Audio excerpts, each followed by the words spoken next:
Good evening. Laura Donnelly here with Dancing with Ease Body Brain Balance, coming to you with day 196 of Strange and Interesting Times. And so today I was going to do this, and I got kind of attached to my writing, which is kind of funny because it's about a dream, and dreams are really fluid. And so what I had written down came into my mind, and I've been thinking about this since my friend Ione spoke on the healing path. And I would encourage you, if you haven't been on to visit the Healing Path group, to do that. We have all of the various, I think there's 22 guests who have talked about different aspects of healing, things you can do. All of this is things you can do for yourself, how you can start taking care of yourself. And self-care is the very first and fundamental pillar of healing. And so even if you go to a doctor, you do medicinal healing or traditional medicine healing, all of this works better if your system is at ease in itself and able to take advantage of the shifts that medical treatments can bring to you. So Ione was on, and she was talking about healing in dreams, which is another level of healing. And sometimes you can, before you go to sleep, you can ask for a healing dream for yourself. Or if there's somebody you really care about and you're concerned about them, you can ask for a healing dream for them. It's really kind of amazingly special.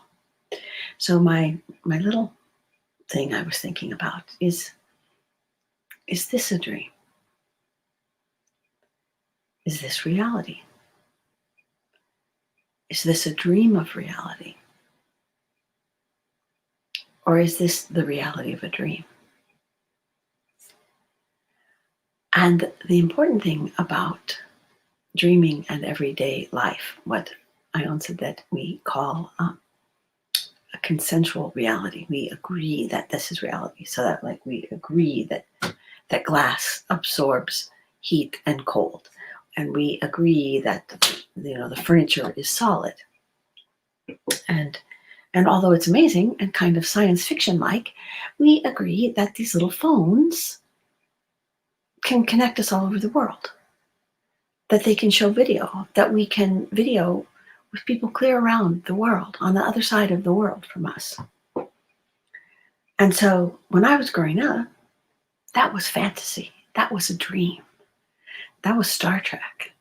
Your little your little communicator. Actually, they called it a communicator. That's an interesting thing. We call it a cell phone. I think a communicator is maybe a better word for it, but anyway.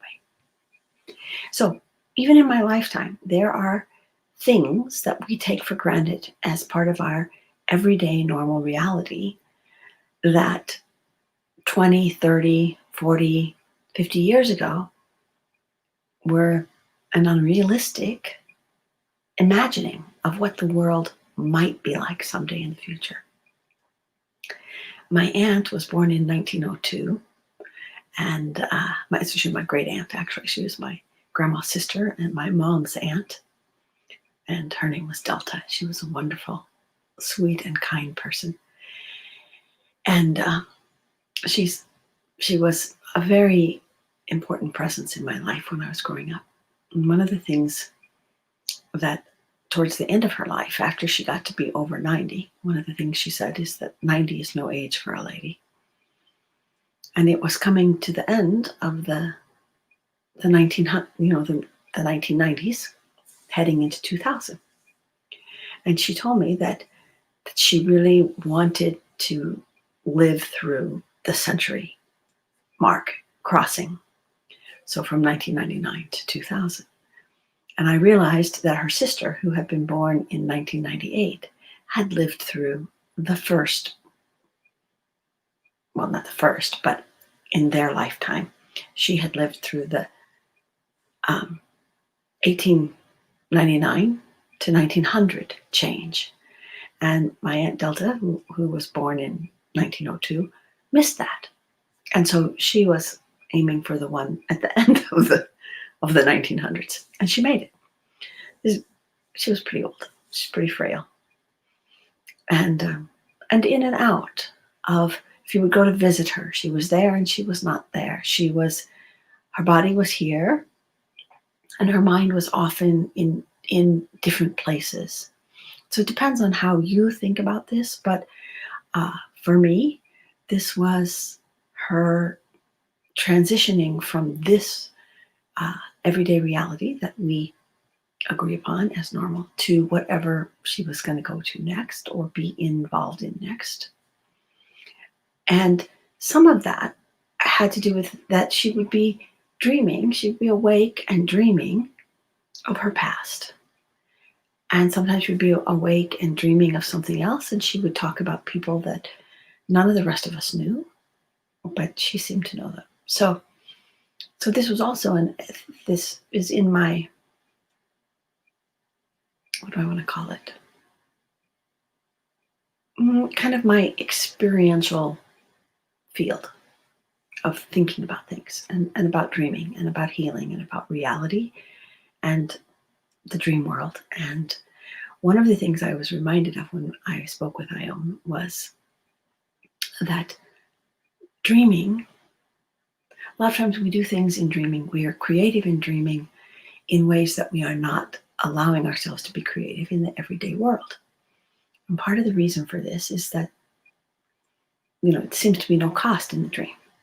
But also part of what is important about this is that we are practicing the skills of creating. And so one of the things we would do is if you had a dream that woke you up and was kind of startling and not comfortable or something, when we were doing dream practice, we practice going back into the dream.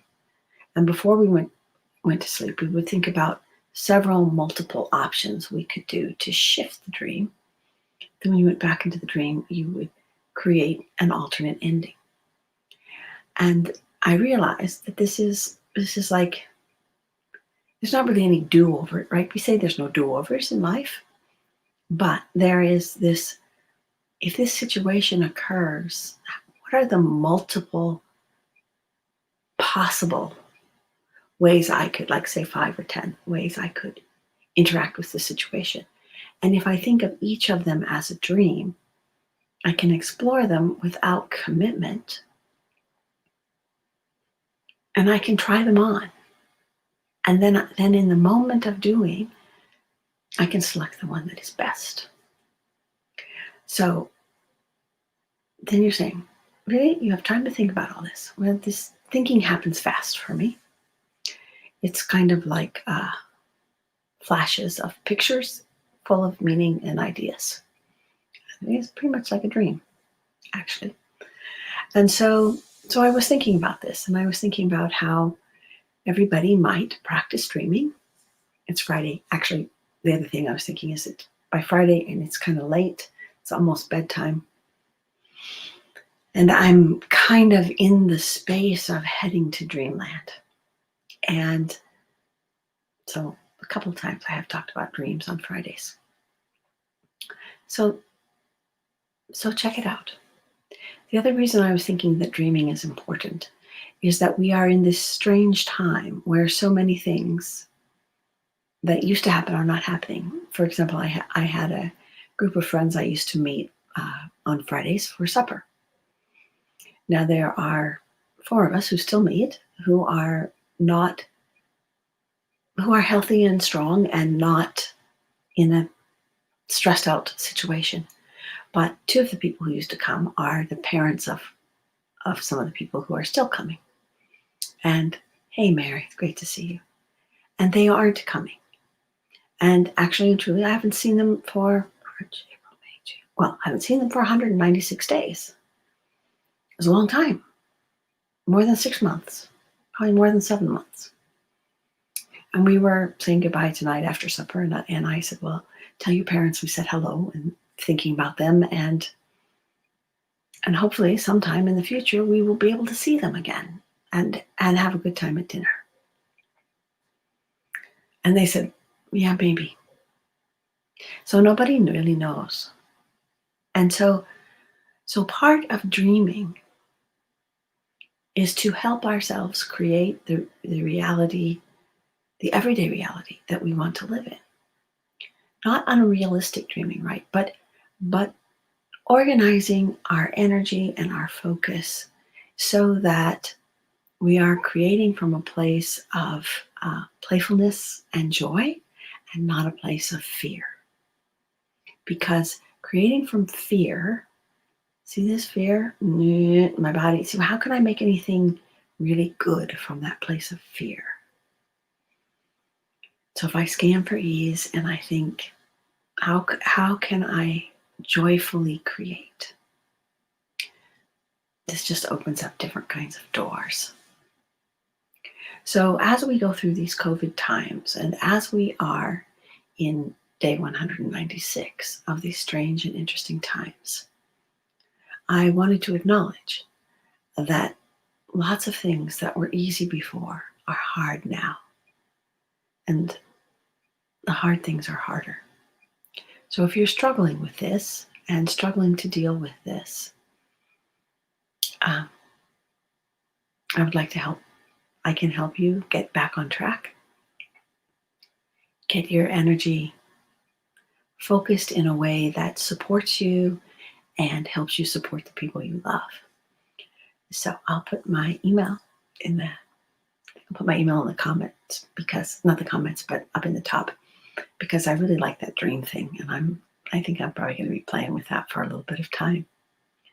And also, tomorrow is Saturday, and in the Healing Path, my friend Elizabeth will be coming on to teach, share, talk about, demonstrate improvisational cooking, focusing on creativity, healing, and health, using the things you find in your own kitchen. So if that sounds interesting to you, check out the Healing Path, and I will put a link for the Healing Path in the comments, and I will put my email in the description, so that in case you want to chat with me, send me an email about getting back on track. I'm more than happy to help. So take good care and have a wonderful evening or sweet dreams.